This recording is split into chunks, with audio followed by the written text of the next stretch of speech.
Showtime! The Capital G Show starts right now.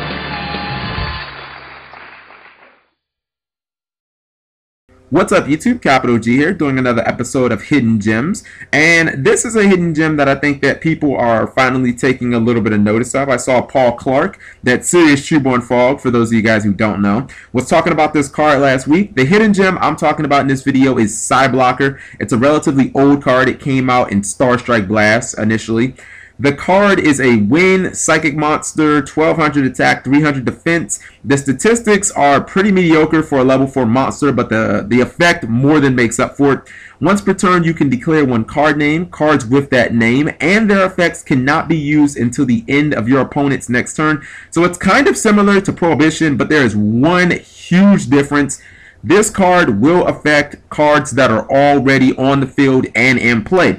What does that mean? Unlike Prohibition, that means that if you summon Psi Blocker and you activate the effect, you can negate cards that are already on the field. You know, let's say your opponent has an OPHION. If you summon Psi Blocker and call OPHION and he resolves this effect, OPHION basically gets turned off like a light switch. It does not matter if these monster effects are continuous, ignition, trigger, whatever, they will not happen. This also means that this card does not need to stay face up after it resolves its effect to continue to keep its effect in play. What this essentially means is if you summon or you already have a Psi Blocker on the field and you successfully activate and resolve the effect, it doesn't matter what happens to that Psi Blocker. I mean, whether he rams into a Mirror Force or you use him for a Synchro or you use him for an Exceed Summon, it doesn't matter. As long as he resolves his effect is just going to sit there and linger over your turn and linger over your opponent's turn, whether he himself is actually on the field or not. I think that this card has really big potential coming out of the side deck in two specific decks. The first is Dragons. I say that because it covers so much ground in a deck that doesn't particularly need its normal summon that much.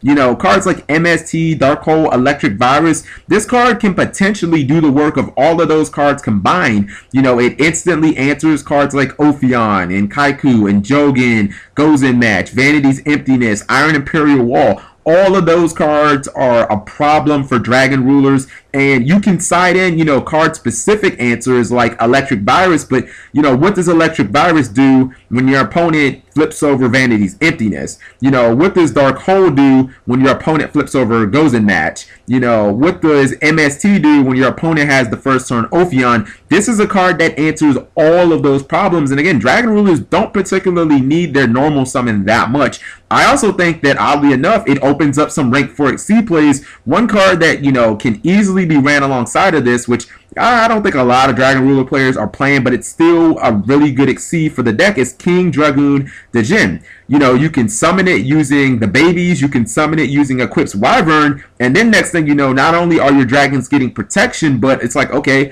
well, I can detach, and now I can Monster Reborn any big dragon I want. So, you know, I see that as just a win-win. Not to mention, at the same time, you got to turn off an Ophion, turn off a Goes in Match, you know, turn off a Jogan. You're probably going to win if you resolve this guy's effect and your opponent doesn't have like an immediate answer. The second deck that I think this card can see some play in is Mermiel.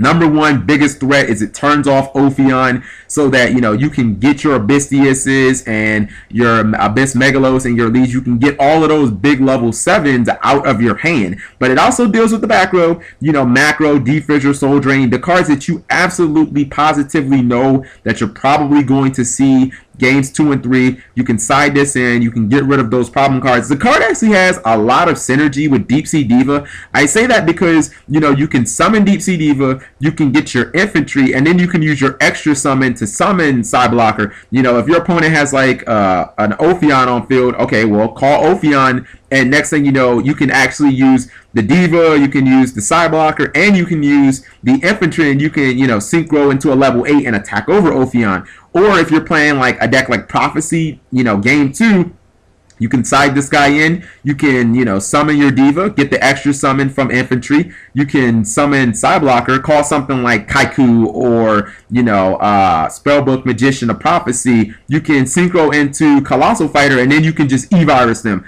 you know, knowing that probably everything in their entire hand's going to die And even if it doesn't, I mean, you just called Kaiku or Ophion, or excuse me, Kaiku or, you know, Spellbook Magician, so they won't be able to use those effects. So I just see that deck as being completely locked down. But, you know, I think that this card is really good because, you know, whether the cards that are locking you down are monsters like Jogan or Kaiku, or their back row, you know, such as Gozen Match or Vanity's Emptiness or Macrocosmos, it answers both problems at the cost of your normal summon. And, I mean, it still can attack. So I think the card has some potential. Let me know what you guys think. Thank you for watching, and talk to you later. Subscribing makes life happy.